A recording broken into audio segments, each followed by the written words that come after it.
إن الحمد لله نحمده ونستعينه ونستغفره ونعوذ بالله من شرور أنفسنا ومن سيئات أعمالنا من يهده الله فلا مضل له ومن يضلله فلا هادي له وأشهد أن لا إله إلا الله وحده لا شريك له وأشهد أن محمدا عبده ورسوله أما بعد فإن خير الحديث كتاب الله وخير الهدي هدي محمد صلى الله عليه وسلم وشر الأمور محدثاتها وكل محدثة بدعة وكل بدعة ضلالة وكل ضلالة في النار.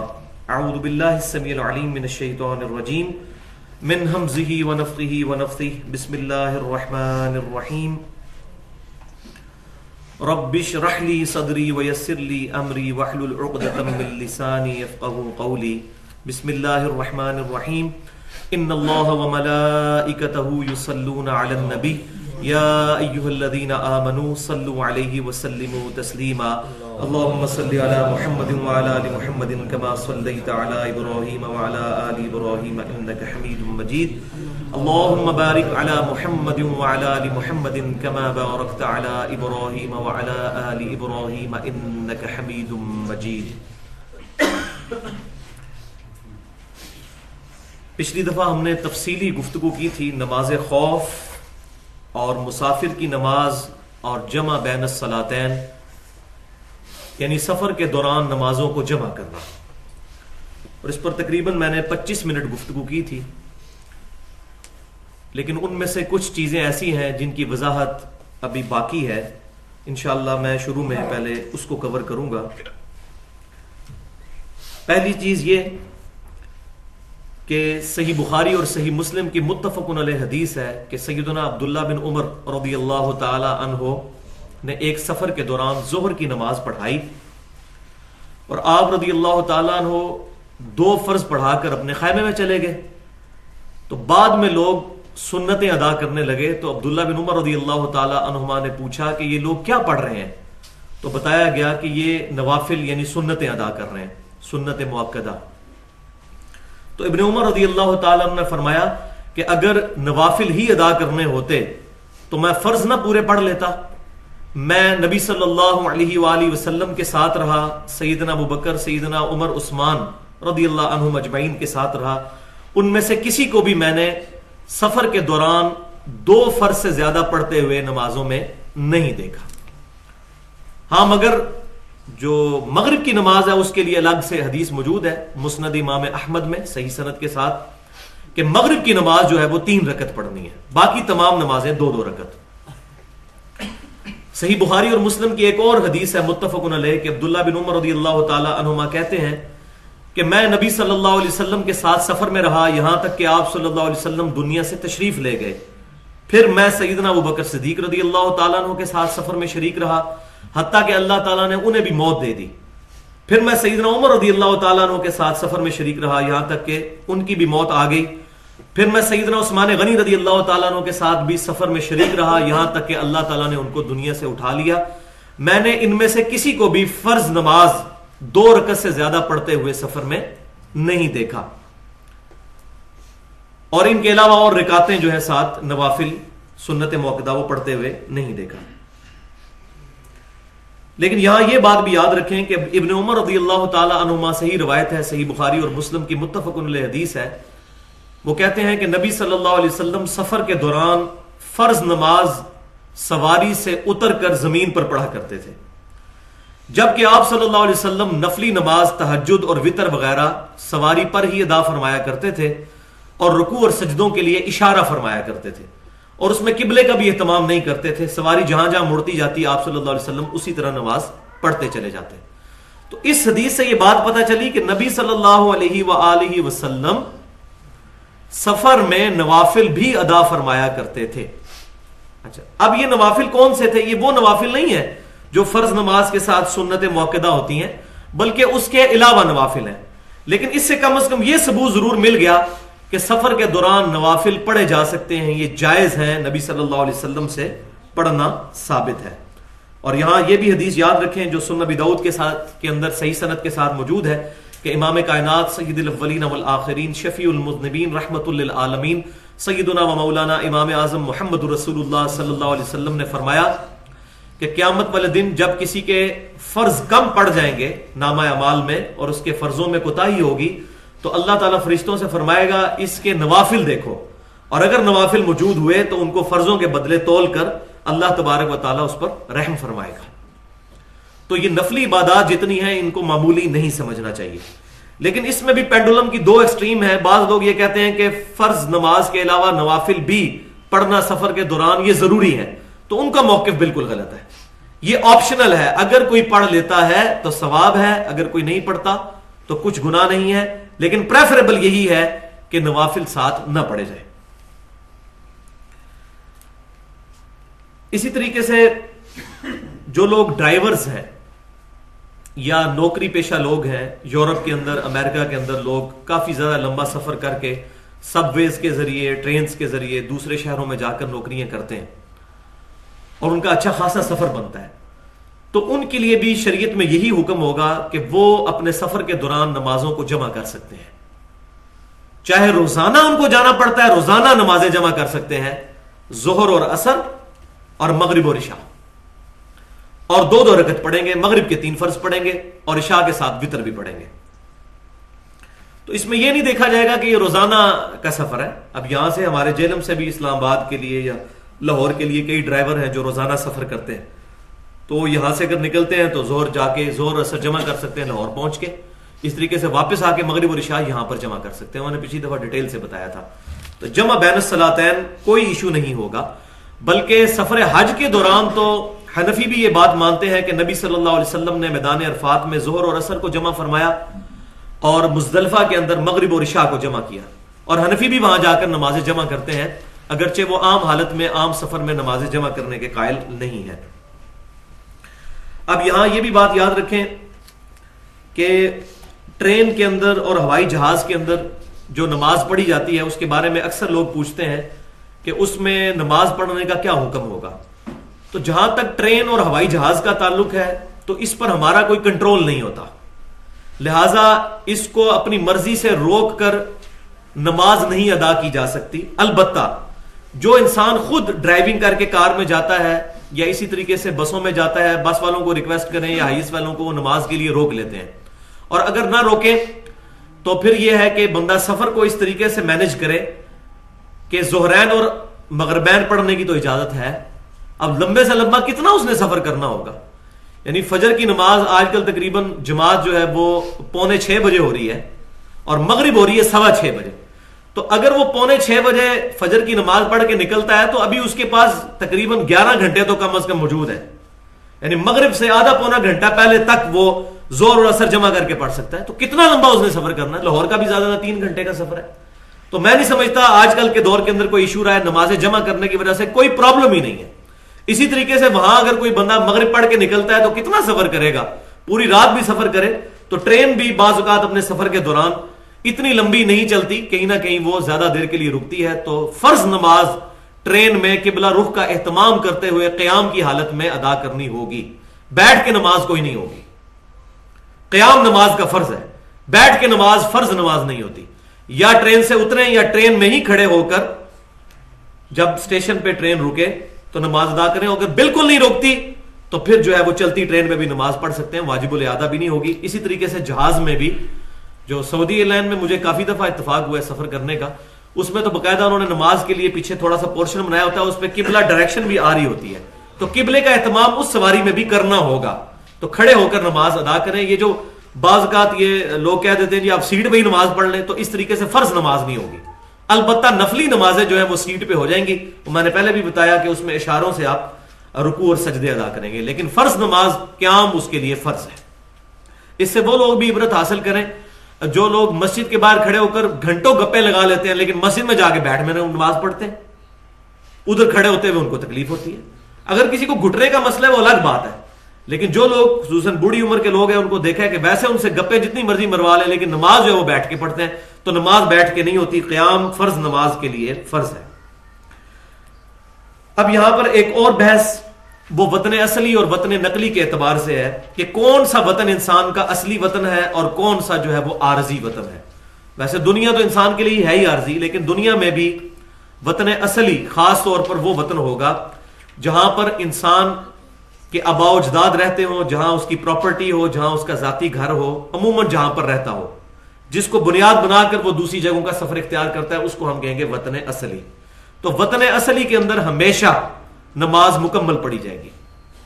البتہ وطن نقلی جو ہے کہ انسان کچھ عرصے کے لیے جاب کے سلسلے میں یا بعض اوقات یہاں ہمارے جیلم سے اسٹوڈنٹس جو ہیں وہ یونیورسٹیز میں داخلہ لیتے ہیں، لیکن وہاں ہاسٹل میں رہنے کے باوجود ہفتے بعد یا 2 ہفتے بعد گھر واپس آ جاتے ہیں، تعلق انہوں نے اپنا پیچھے ہی رکھا ہوا ہوتا ہے، صرف کچھ عرصہ کے لیے رہتے ہیں، تو وہاں قصر نماز ہی ادا کریں گے.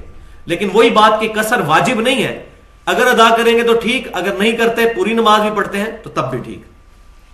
تو اس میں یہ بات نہیں ہوگی کہ وہاں پر جو ہے وہ نماز پوری پڑھنی ہوگی کیونکہ ہاسٹل میں رہ رہے ہیں. جب بار بار آنا جانا لگا رہے گا تو آپ نے اس کو وطن اصلی کے طور پر اڈاپٹ نہیں کیا. اسی طریقے سے ایسی عورت جس کی شادی ہو چکی ہے تو اب اگر وہ اپنے میکے واپس آئے گی تو وہ اس کا وطن اصلی نہیں، کیونکہ شادی کے بعد خاوند کا گھر اس کے لیے وطن اصلی ہے.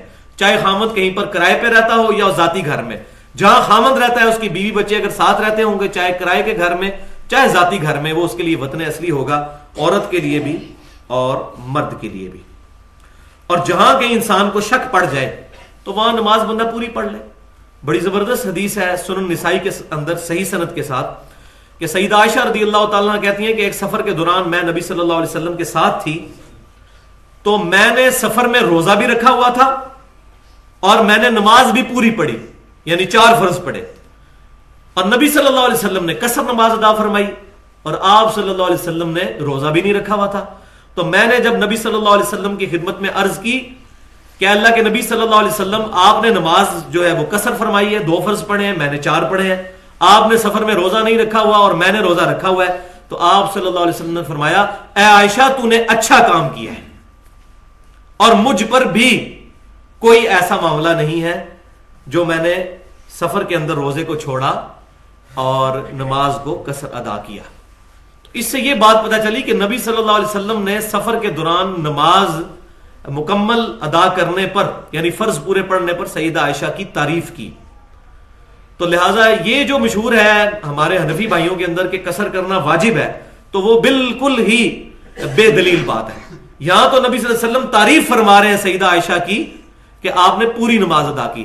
لہذا جو صحیح بخاری کے اندر میں نے پچھلی دفعہ بیان کیا تھا کہ سیدہ عائشہ رضی اللہ تعالیٰ عنہ سفر میں پوری نماز پڑھ لیا کرتی تھی، تو سیدہ عائشہ کا اپنا عمل تھا، اور یہاں نبی صلی اللہ علیہ وسلم سے مرفوع بھی ثابت ہو گیا کہ آپ صلی اللہ علیہ وسلم کے علم میں بھی یہ بات آئی اور آپ صلی اللہ علیہ وسلم نے اپریشیٹ کیا سیدہ عائشہ کو نماز پوری پڑھنے پر. لہذا جہاں بھی کسی کو شک ہو تو نماز پوری پڑھ لے، فرض پورے پڑھ لے. اچھا، اب جماعت کے ساتھ کیا معاملہ ہوگا؟ صحیح بخاری اور مسلم کی متفق علیہ حدیث ہے کہ عبداللہ بن عمر رضی اللہ تعالیٰ عنہ جب سفر میں ہوتے اور جماعت کروایا کرتے تو 2 فرض پڑھا کرتے تھے وہ، اور جب کسی مقیم امام کے پیچھے نماز پڑھا کرتے تو پھر 4 فرض پورے پڑھا کرتے تھے. یعنی اگر وہیں کا رہنے والا امام ہے تو اس کے پیچھے نماز مکمل پڑھی جائے گی. یہ بات ہمیں ویسے عام طور پر بھی پتہ ہوتی ہے، لیکن یہاں ایک لطیفے والی بات ہے، وہ یہ ہے کہ اگر کوئی شخص کسی مسافر کے پیچھے نماز پڑھ رہا ہے تو ظاہر ہے کہ مسافر نے تو پڑھنے ہیں 2 فرض، مقتدی نے پڑھنے ہیں 4، اور وہ اگر وہاں مقیم ہے تو امام تو 2 رکعت پڑھ کے سلام پھیر دے گا. اب مقتدی نے پیچھے 2 رکعتیں اپنی مکمل کرنی ہے. اب ان 2 رکعتوں کو وہ اسی طرح ہی پڑھے گا جس طرح فرض کی آخری 2 رکعتیں پڑھی جاتی ہیں، کیونکہ اس کی رکعت چھوٹی تو کوئی نہیں ہے، وہ امام کے ساتھ تکبیر اولیٰ سے شامل ہے. لیکن لطیفے کی بات میں آپ کو سناؤں کہ فقہ حنفی کا یہ متفقہ مسئلہ ہے، ہدایہ کے اندر بھی لکھا ہوا ہے، فتاوی علمگیری کے اندر بھی لکھا ہوا ہے، بہار شریعت کے اندر بھی لکھا ہوا ہے، بہشتی زیور کے اندر بھی لکھا ہوا ہے کہ جب کوئی شخص مسافر کے پیچھے نماز پڑھے گا تو امام نے 2 سلام پھیر دیے تو اب مقتدی جب کھڑے ہو کر قیام میں جائے گا تو کچھ نہیں پڑھے گا، بلکہ اندازے سے اتنی دیر کھڑا رہے گا جتنی دیر امام سورہ فاتحہ پڑھتا ہے، کیونکہ امام کے پیچھے فاتحہ نہیں پڑھنی ہوتی. انا للہ و انا الیہ راجعون. ایسے مذہب کے اوپر افسوس ہی کیا جا سکتا ہے کہ امام بےچارا سلام پھیر کے فارغ ہو چکا ہے. پہلے تو بہانا تھا جی امام کی قرات مقتدی کے لیے ہوتی ہے، اب تو امام فارغ ہو گیا اور مقتدی الگ سے کھڑا ہے. وہ کہتے ہیں چونکہ وہ پہلی رکعت سے شامل ہے، اس کی وہ 2 رکعتیں چھوٹی نہیں ہیں، بلکہ وہ تو امام فارغ ہو گیا پہلے، لہذا وہ اتنی دیر خاموش کھڑا رہے گا جتنی دیر قیام کے اندر فاتحہ پڑھی جاتی ہے، پھر رکوع میں جائے گا کیونکہ امام کے پیچھے فاتحہ نہیں پڑھنی. اب اس مسئلے کے اوپر کیا بیان کیا جائے؟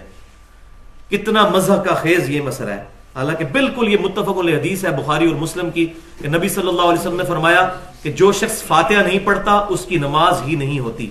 یہ کیٹیگوریکل مینشن ہے، آپ صلی اللہ علیہ وسلم نے بغیر کسی استثناء کسی ایکسیپشن کے بغیر یہ فرمایا ہے کہ فاتحہ کے بغیر نماز نہیں ہوتی.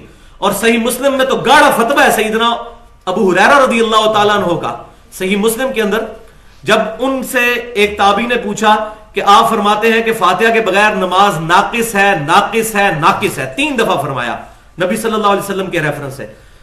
تو انہوں نے پوچھا جب ہم امام کے پیچھے ہوتے ہیں تو کیا کریں؟ تو سیدنا ابو ہریرہ نے یہ نہیں فرمایا کہ امام کی قرات تمہارے لیے کافی ہے. آپ رضی اللہ تعالی عنہ نے فرمایا اقرا بہا فی نفسک، صحیح مسلم کے الفاظ ہیں، اپنے دل میں آہستہ آہستہ پڑھ لیا کرو، کیونکہ میں نے نبی صلی اللہ علیہ وسلم سے یہ بات سنی کہ نبی صلی اللہ علیہ وسلم نے فرمایا کہ اللہ تعالیٰ فرماتا ہے کہ میں نے نماز کو اپنے بندے اور اپنے درمیان برابر تقسیم کر لیا ہے. جب میرا بندہ کہتا ہے الحمدللہ رب العالمین تو میں کہتا ہوں میرے بندے نے میری حمد کی. جب وہ کہتا ہے الرحمن الرحیم تو میں کہتا ہوں میرے بندے نے میری صفت کا اقرار کیا.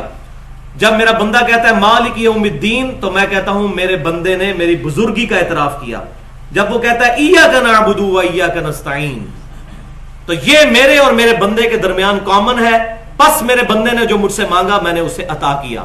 اور جب وہ کہتا ہے اہدنا الصراط المستقیم سے لے کر ولا الضالین آمین تک تو میرے بندے نے جو کچھ مجھ سے مانگا میں نے اس کو عطا کیا. یعنی سیدنا ابو ہریرہ رضی اللہ تعالیٰ عنہ نے یہ حدیث سنا کے کہا کہ جب تم پڑھو گے ہی نہیں فاتحہ تو اللہ تعالیٰ تمہیں رسپانس کیسے کرے گا. پھر سنن ابی داؤد اور جامع ترمذی کے اندر صحیح سند کے ساتھ موجود ہے کہ فجر کی نماز کے اندر ایک صحابی نبی صلی اللہ علیہ وسلم کے پیچھے قرات کر رہے تھے تو آپ صلی اللہ علیہ وسلم نے نماز کا سلام پھیرنے کے بعد فرمایا کہ مجھ پر نماز کے اندر قرات کرنی بوجھل ہو گئی، کیا تم لوگ میرے پیچھے قرآن پاک پڑھتے ہو؟ تو ایک صحابی نے عرض کیا یا رسول اللہ صلی اللہ علیہ وسلم میں پڑھ رہا تھا آپ کے پیچھے. تو آپ صلی اللہ علیہ وآلہ وسلم نے ارشاد فرمایا کہ جب امام قرات کر رہا ہو تو اس کے پیچھے کچھ نہ پڑھو سوائے سورہ فاتحہ کے، کیونکہ جو سورہ فاتحہ نہیں پڑھتا اللہ تعالیٰ اس کی نماز قبول ہی نہیں کرتا. اس سے یہ بات پتہ چلی کہ قرات اور فاتحہ یہ الگ الگ جو مینشن کیا گیا ہے محدثین کی ٹرمنالوجی کے اندر احادیث کی روشنی میں. تو بات کہاں سے کہاں نکل گئی؟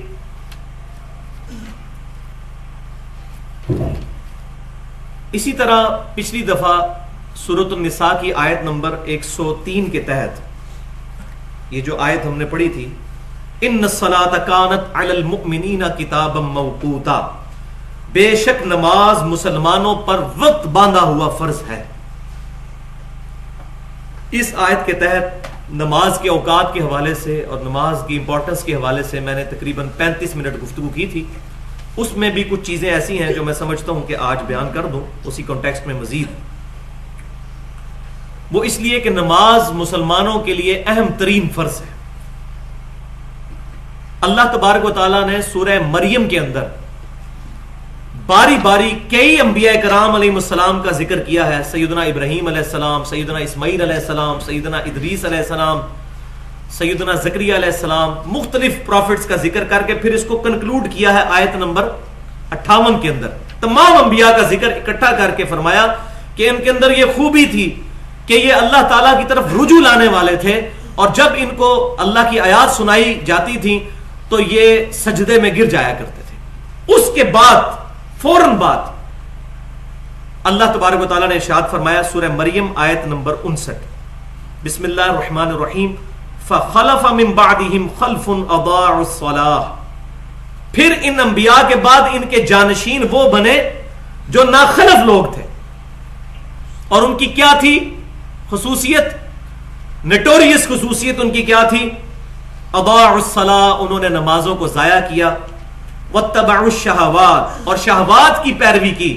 فسوف یلقون غیا، تو ان قریب ہم انہیں غی کے اندر داخل کریں گے، دوزخ کے عذاب کے اندر داخل کریں گے والعیاذ باللہ تعالی. تو انبیاء کرام علیہ السلام کے ماننے والے بھی، ان کے پیروکار بھی جو ان کے بعد جانشین ہوئے، اگر وہ بھی نمازوں کو ضائع کریں گے تو ان کے لیے بھی دوزخ ہے. بالکل کلیئر کٹ یہ آیت آ گئی. تو تو یہاں پر ہماری یہ گفتگو آج الحمدللہ کنکلوڈ ہوئی. اگلی دفعہ انشاءاللہ آگے سے گفتگو کو لے کر چلیں گے. تو یہ تمام معاملات کے بعد ہمیں یہ باتیں کلیئر ہو گئیں کہ نبی صلی اللہ علیہ وسلم اللہ تعالیٰ کی وحی کی حفاظت میں تھے. آپ صلی اللہ علیہ وسلم جو کچھ تعلیم فرمایا کرتے تھے وہ اپنی مرضی سے نہیں بلکہ اللہ تبارک و تعالیٰ کی وحی کے ذریعے, اور اللہ تعالیٰ اپنے محبوب صلی اللہ علیہ وسلم کی حفاظت فرمانے والا. لیکن آپ صلی اللہ علیہ وسلم کے بعد کسی شخص کے بارے میں یہ گارنٹی نہیں دی جا سکتی کہ اللہ تعالیٰ اس کی حفاظت فرمائے گا ضرور بالضرور. یہ صرف آپ صلی اللہ علیہ وسلم کی خصوصیت ہے. اللہ تعالیٰ سے دعا ہے جو کچھ میں نے حق بیان کیا اس کو ہمارے دلوں میں راسخ فرمائے, اور اگر میرے منہ سے کوئی غلط بات نکل گئی تو ہمارے دلوں سے معاف کر دے. کتاب و سنت کی تعلیمات پر ہمیں عمل کر کے دوسروں تک پہنچانے کی توفیق عطا فرمائے. سبحانک اللہم و بحمدک اشہد ان لا الہ الا انت استغفرک و اتوب الیک.